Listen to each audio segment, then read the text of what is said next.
नमस्कार। देश प्रदेश के इस खास शो में आपका बहुत बहुत स्वागत है। मैं हूं आपके साथ जया कौशिक।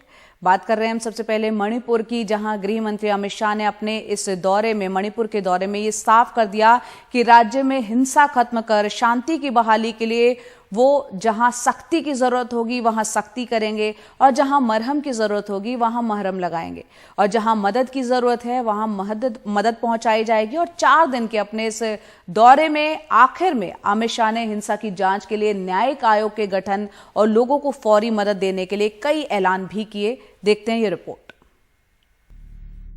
मणिपुर में केंद्रीय गृह मंत्री अमित शाह ने हर पक्ष से मुलाकात की और 4 दिन के दौरे के आखिर में कई अहम ऐलान किए। उन्होंने कहा कि हिंसा से जुड़े 6 मामले सीबीआई को सौंपे गए हैं। इसके साथ ही गृह मंत्री ने अल्टीमेटम दिया है कि लूटे गए हथियार तुरंत लौटाए जाएं। कल से पुलिस कॉम्बिंग ऑपरेशन करेगी और कॉम्बिंग ऑपरेशन करने के बाद जिनके पास से हथियार मिलेंगे उन पर कठोर न्यायिक धाराएं लगाई जाएंगी।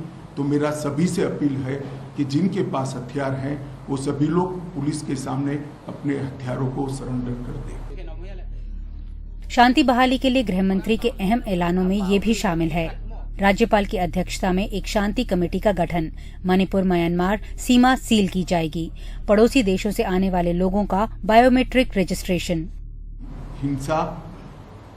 हिंसा होने के कारण और हिंसा में किसकी जिम्मेदारी है, इस सभी की जांच के लिए हाईकोर्ट के चीफ जस्टिस स्तर के रिटायर्ड न्यायाधीश का न्यायिक आयोग गठित कर जांच करेगा।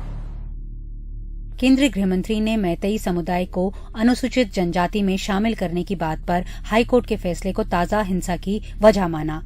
उन्होंने सारे संगठनों को चेतावनी दी कि संघर्ष विराम का उल्लंघन करने वालों पर कार्रवाई होगी। दरअसल केंद्र सरकार ने 2 कुकी समूहों यूनाइटेड पीपल्स फ्रंट और कुकी नेशनल ऑर्गेनाइजेशन के साथ 2008 में समझौता किया था। इसके तहत 24 विद्रोही समूह के 2200 सशस्त्र काडर को सरेंडर कराया गया था। हालांकि इन लोगों ने अपने हथियार सौंपे नहीं थे। माना जा रहा है कि मौजूदा हिंसा में इन हथियारों का खुल के इस्तेमाल हुआ है।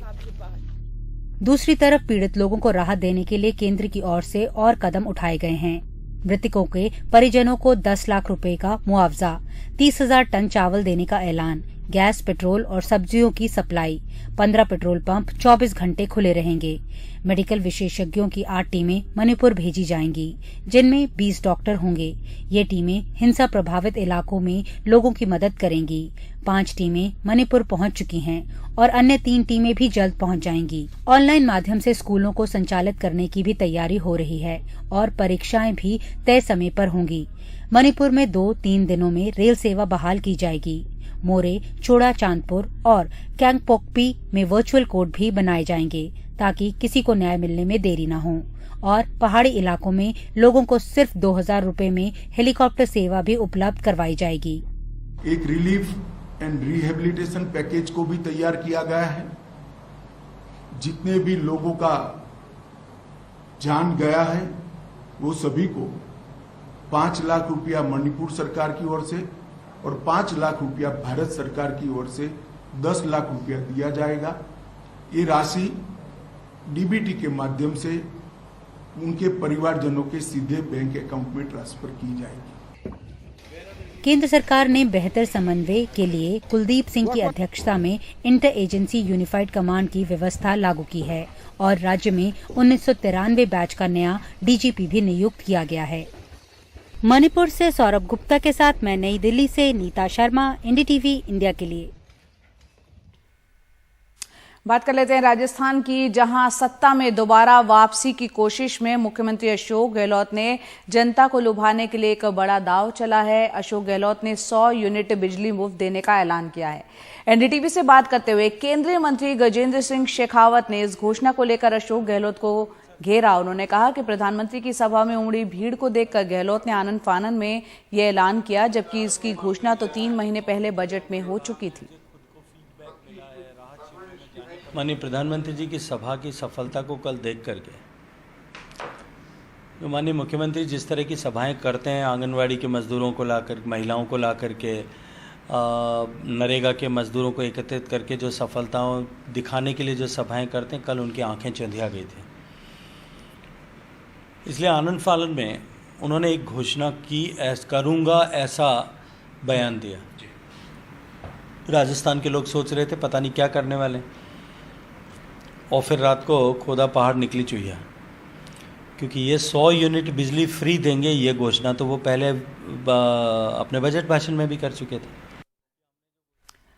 आगे बढ़ते हैं, बात करते हैं दिल्ली के मुख्यमंत्री की। अरविंद केजरीवाल और साथ ही पंजाब के मुख्यमंत्री भगवंत मान कल रांची पहुंचे हैं। आज दोनों नेता झारखंड के मुख्यमंत्री और झारखंड मुक्ति मोर्चा के जो प्रमुख है हेमंत सोरेन, उनसे मुलाकात करेंगे। दरअसल केंद्र सरकार के ट्रांसफर और पोस्टिंग के मामले में जो अध्यादेश केंद्र सरकार लेके आई है, उसके खिलाफ समर्थन के लिए तमाम कोशिशें अरविंद केजरीवाल कर रहे हैं। कई नेताओं से मुलाकात पहले भी कर चुके हैं। इससे पहले कल हमने देखा अरविंद केजरीवाल ने तमिलनाडु के मुख्यमंत्री एमके स्टालिन से मुलाकात की थी। अरविंद केजरीवाल के साथ पंजाब के मुख्यमंत्री भी हैं और इस दौरान केंद्र के अध्यादेश को लेकर बातचीत हुई है। दोनों नेताओं ने साझा प्रेस कॉन्फ्रेंस भी की। अरविंद केजरीवाल ने कहा कि केंद्र सरकार का अध्यादेश अलोकतांत्रिक और असंवैधानिक है। मुख्यमंत्री एमके स्टालिन ने भरोसा दिया है कि डीएमके इस मुद्दे पर हमारा साथ देगी।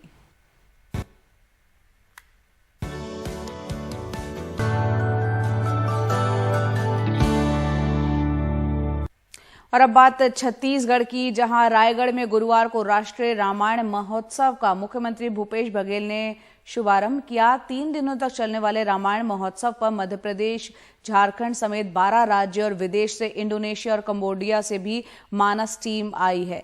इस मौके पर मुख्यमंत्री भूपेश बघेल ने कहा कि भगवान राम छत्तीसगढ़ के कण कण में रचे बसे हैं। विपक्ष कह रहा है कि कांग्रेस के लिए भगवान राम चुनावी है। देखते हैं रिपोर्ट।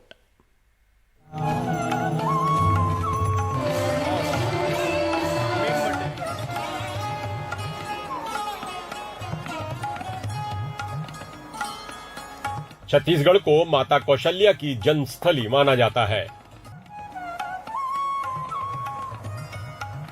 12 राज्यों सहित कंबोडिया और इंडोनेशिया के रामायण दल छत्तीसगढ़ पहुंचे हैं।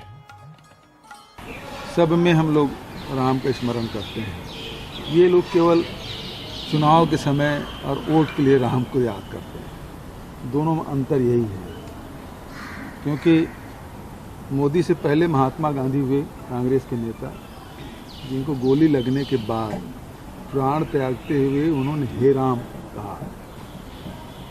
तो ये तो कहते हैं कि आज़ादी भी 2014 के बाद मिली। ये उसी संस्कृति के लोग हैं। इसी साल छत्तीसगढ़ में विधानसभा चुनाव है। राम नाम की लूट में बीजेपी का वर्चस्व टूट रहा है। ऐसे में पार्टी का आरोप है कि कांग्रेस राम नाम का चुनावी दामन थाम रही है। वहीं कुछ लोग कांग्रेस पर सॉफ्ट हिंदुत्व की राजनीति करने का भी आरोप लगा रहे हैं। उनका वास्तविक जो कृत्य है वो दिखाई देता है, वो पूरी तरह से राम विरोधी है। वो तुष्टीकरण की राजनीति करते हैं, रावण की पूजा को प्रोत्साहित करने वाले लोगों को प्रश्रय देते हैं, महिषासुर की पूजा करने वाले लोगों को प्रश्रय देते हैं। बीरनपुर हो, कवर्धा हो, सुकमा में हो, सब जगह तुष्टीकरण की राजनीति करते हैं। मैं तो कहता हूं कि सनातन संस्कृति और राम के प्रति भाजपा का समर्थन, भाजपा का कमिटमेंट पूरी तरह से हमेशा से बना रहा है। पहले छत्तीसगढ़ को कौशल और दंडकारण्य के नाम से भी जाना जाता था। भगवान राम की नगरी अयोध्या को माना जाता है और छत्तीसगढ़ उनकी ननिहाल। ऐसे में श्री राम के ननिहाल चंदखुरी में माता कौशल्या के मंदिर का जीर्णोद्धार हुआ और भगवान राम की 51 फुट ऊंची प्रतिमा स्थापित की गई। कौशल्या सर्किट के अलावा राम वन गमन पथ पर भी काम चल रहा है। मान्यताओं के अनुसार इस पथ से भगवान राम, लक्ष्मण और सीता वनवास के दौरान यहाँ से गुजरे थे। कौशल्या मंदिर चंदखुरी में दीपोत्सव, राम रथ यात्रा, नवदा मानस मंडलियों को प्रोत्साहन और आर्थिक मदद दी गई।